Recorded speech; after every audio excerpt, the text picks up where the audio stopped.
Conor, I think everyone was expecting you to come back, but I don't know if they were expecting you to come back as a coach of the Ultimate Fighter first. So I'm curious, why did you do it this way? What was the motivation behind doing this again? To be fully immersed, to be immersed in the game, in the business, in the company, and to be around these young, hungry fighters that are coming up. You know what I mean? Put myself right in the mix and get back on the horse. So that was my motivation and my reasoning for doing it. You know, also to give back to the game.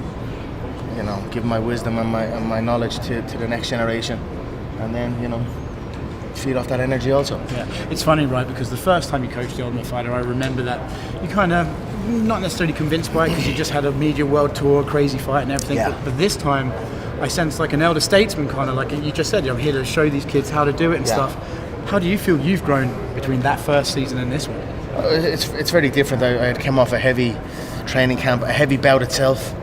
And you know, I had a big gash in the eye coming in with the belt, and so I didn't really train with the lads. And although I gave them what I gave them, and we won the show. It was a great showing. And you know, this one's a lot different. I'm also incorporating my own training now, starting to get into it also. So. And it was great to get on the mats and a good day today. Yeah, you mentioned, you know, motivation. The lads have that energy and that anxiety in them, and it's out of them now. They're settled. They'll be able to go home and settle and rest and know that they've had that feeling, and you know.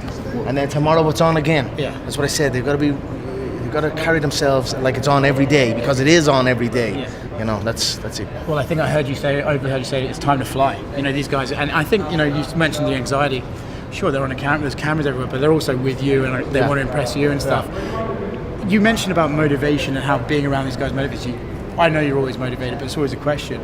But for you, having worked with these guys now, you're seeing these young, hungry kids. Sure. Is it just like, fuck, I remember being that way. Mm-hmm. I want to get, you know, want to immerse myself in it. Is it fun? I always took motivation from hard workers, people chasing their dream. You know, people that defy doubt, that do not listen to outside noise, that are committed solely to their purpose. You know, what more better example than a reality show like this, The Ultimate Fighter, where they come in and fight for their life, you know. So I'm feeding off this energy very well, and you know, I've work to do, and I'm happy where I'm at, and I will continue to do so. Competitively, you mentioned you won the last time. How important is it? You know, you don't want to just show these guys, hey, this is how you build yourself. You want to show these guys how to win, right? For sure. How important is it for you to win this season? You know, so be it. Amen. God will decide what way it goes down. You know what I mean? The lads, you put them in, you give them a healthy, safe training environment, competitive. You know, not overdoing it, not underdoing it. You know, give them some motivation and some encouragement, and then all you can do is let off they go. You know, so let them fly. That's it. So that's a good one. Michael Chandler, I'm sure there could have been a lot of guys that it was. What's your thoughts on him? He's wanted this fight for ages, right? And he's tried multiple ways to get it.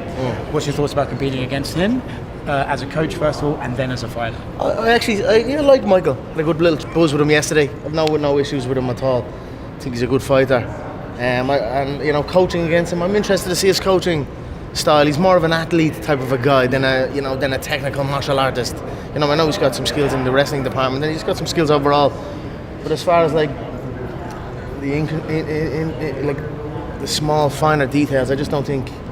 I'm not sure. I'm interested to see. You know, I'm happy where I'm at. And, you know, it'll be an interesting one to go against him before I go against him. Yeah, people are suggesting he's a little bit like a Chad Mendes style. Would you agree with that, or do you think he's got different problems? No, yeah, similar for sure. Similar, yeah. The last time you fought Chad Mendes, it went well. That's right. Second round KO. Do you reckon that could be the similar one this time? I think I'm just going to slice through him.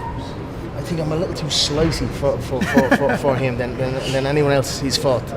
A little too snappy and whippy, and I think I'll slice through him. 170 or 155? 185. That's what I said to him yesterday. I said, you know what weight we're doing? Are you all right with 185? Just having a buzz with him. He's a nice guy. Come on up. I appreciate it. Thank you, Oscar. Thank you so much.